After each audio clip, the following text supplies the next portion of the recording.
मैं पाए आपको दोनों को बहुत एक हो गया। चीज़ दिखाता हूँ आपकी स्क्रीन पे कि why Iran is position to sustain the conflict. ये एक बड़ा एक इम्पॉर्टेंट क्वेश्चन है कि ईरान सस्टेन कैसे करेगा इस कॉन्फ्लिक्ट को। एक आपको मैं चीज़ दिखाता हूँ आपकी स्क्रीन के ऊपर।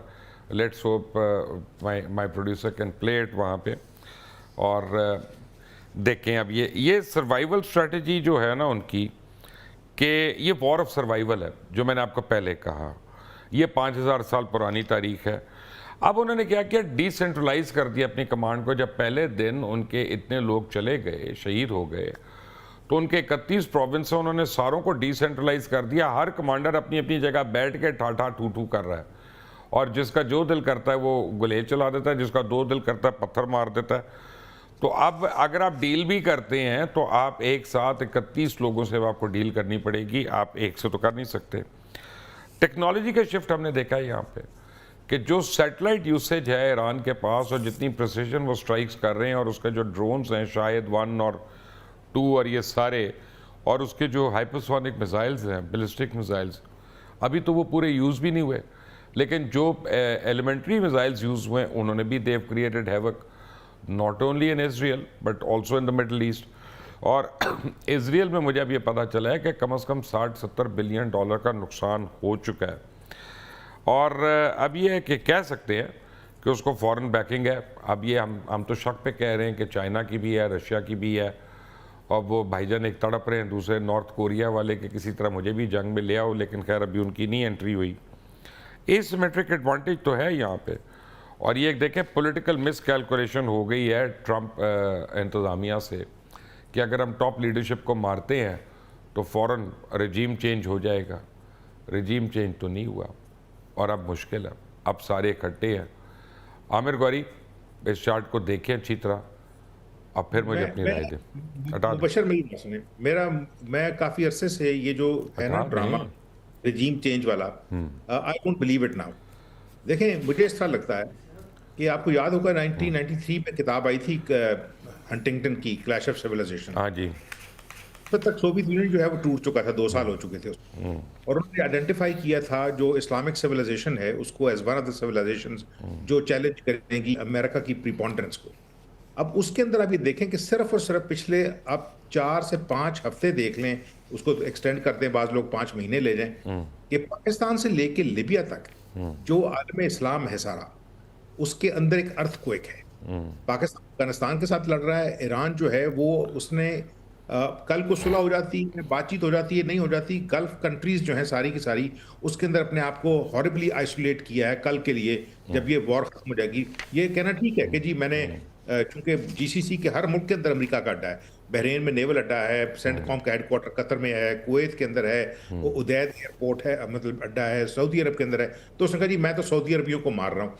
दरमियान में खबर भी आ गई कि जी मोसाद के लोग जो हैं वो सिविल उस पर हमले करते फिरते थे। लेकिन उससे आगे चले जाएं, यानी यमन को देख लें, उसके बाद सूडान को देख लें, सोमालिया को देख लें, लीबिया को देख लें, ये सारा का सारा उन्होंने तहस नहस कर दिया है। उसमें सिर्फ 3-4 मुल्क ऐसे हैं मुबशर जिनके अंदर ये एटलीस्ट कैपेसिटी थी लड़ने की, जीतने की नहीं, लड़ने की। ईरान उनमें से एक है, पाकिस्तान है, टर्की है, बाकी भी तो किसी के अंदर तप्पड़ ही नहीं है। जीसीसी जितने मुल्क हैं इनके पास अपनी स्टैंडिंग आर्मीज नहीं है, ये तो एक एक दिन की मार वो है। इनके पास तो सारी वो रशियन खवातीन है यार, जो आके उनको रंगीन करती रहती हैं वो भी दुबई बहुत को बड़ा खुदा हथियार के है, लिए। लेकिन वो मतलब वो उसके हाँ उस पे मतलब मैं नहीं जाता फिलहाल। लेकिन जो मैं ये कहना चाह रहा हूं कि देखें, before China enters into this energy resource area, ठीक है ना, तो अमेरिका और उसके हवारियों की यह ख्वाहिश है कि इस मुल्क के अंदर कोई साइजेबल मुल्क चैलेंज ना करे अमेरिकी इंटरेस्ट को, और सपोर्टर ना बने बड़े तौर पे चाइना का, जब कल को परसों को। इस वजह से कि देखें जो मेंटल एक्सरसाइजेज हो रही है ना यूरोप में, थिंक टैंक्स के अंदर, उसमें आप भी जाते मैं भी जाता हूं, वहां पे डिस्कशन क्या हो रही है कि अगर फर्ज किया कल को नॉन जो है मतलब कन्वेंशनल वॉर अगर शुरू हो जाती चाइना के साथ, तो चाइना को हम कहाँ पे कंटेन करेंगे। यानी यूरोप के जो बड़े मुल्क हैं अब, यानी फ्रांस और जर्मनी, उनकी एस्टिमेशन ये है, और यूके की, कि आप मिडिल ईस्ट में नहीं रोक सकेंगे चाइना को, अफ्रीका में नहीं रोक सकेंगे, सदर्न यूरोप में नहीं रोक सकेंगे जब तक वो अल्बेनिया नहीं पहुंच जाते। और उसके बाद वॉर जो है it will have to be turn tactical. अब ये तो मेंटल एक्सरसाइजेज हैं, ये स्ट्रेटेजिक एक्सरसाइजेज हैं, लेकिन सरकार, मसला सिर्फ ये नहीं है। देखें, चाइना जो है वो ईरान के लिए या किसी और के लिए अमेरिका से फड्डा नहीं लेगा, अमेरिका उसकी सबसे बड़ी मार्केट है। और अगर तेल ही लेना होगा तो चाइना को कोई प्रॉब्लम नहीं है कि वो बादशाहत ठीक है, वाले। वो ले लेगा। देखें, if you to start from the premise, जिस तरह आपने कहा 5000 साल की सिविलाइजेशन, तो जो हिस्ट्री है ना, ह्यूमन हिस्ट्री, उसका एक ही लेसन है, 2 लाइनों के अंदर मैं उसको कवर कर देता हूँ। और वो ये है कि जो ताकतवर है वो हमेशा शिकार करता है, और जो कमज़ोर है वो या मज़म्मत करता है या दुआएं करता रहता है, ठीक है ना, किसी हायर फोर्स के लिए। अब ये जो आपने बात खींची है ना सारी की सारी, देखें इसके ऊपर इज़राइल जो है वो तो, और उसका जो सबसे ये कमीना वज़ीर आज़म जो है, वो इज़राइल के लिए भी हीरो नहीं है।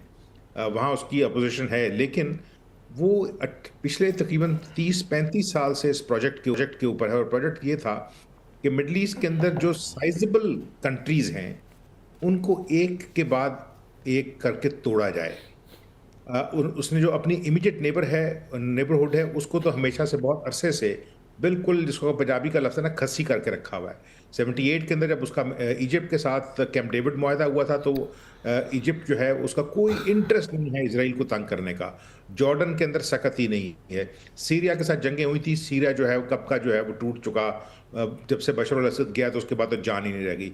लेबनान जो है, उसके अंदर 1982 से जब साबरा शतीला वाला चक्कर था, उसके बाद उन्होंने तोड़ दिया। वहाँ पे कोई स्टैंडिंग आर्मी नहीं है जो मुकाबला कर सके, वहाँ से सिर्फ हिजबुल्लाह मुकाबला करती है। जो लड़ाई झगड़ा था वो फ़लस्तीन के अंदर ही था, वेस्ट बैंक के अंदर और फिर गज़ा के अंदर। और वेस्ट बैंक के जो फ़लस्तीनी है, जो लीडरशिप है, जो फ़तह की, जिनकी हिस्टोरिक एक पूरी एक स्ट्रगल थी यासर अरफ़ात की सूरत में, वहाँ से किसी किस्म की अब अपोजिशन नहीं है इसराइल को। तो जो अपोजिशन थी उनके इलाके में वो हमास से ही आती थी, उसको भी न्यूट्रलाइज़ कर दिया गया।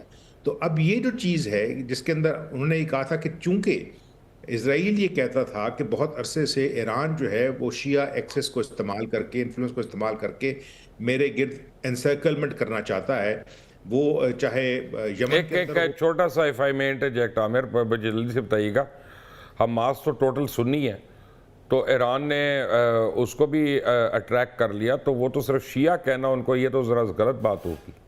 नहीं, बिल्कुल गलत बात होगी, लेकिन देखें, जो फॉल्ट लाइन है वो तो नेचुरली ईरान इस्तेमाल करता है शिइज़्म की, लेकिन चूंकि फ़लस्तीनी जो हैं वो सुन्नी है, जिस तरह आपने कहा, उनका चूंकि डायरेक्ट ग्रज है, और वो इशू जो है वो इस्तेमाल होता है इज़राइल के ख़िलाफ़, कि इज़राइल जो है उसने चूंकि कब्ज़ा किया हुआ है उन इलाकों पे जो कि फ़लस्तीनी थे।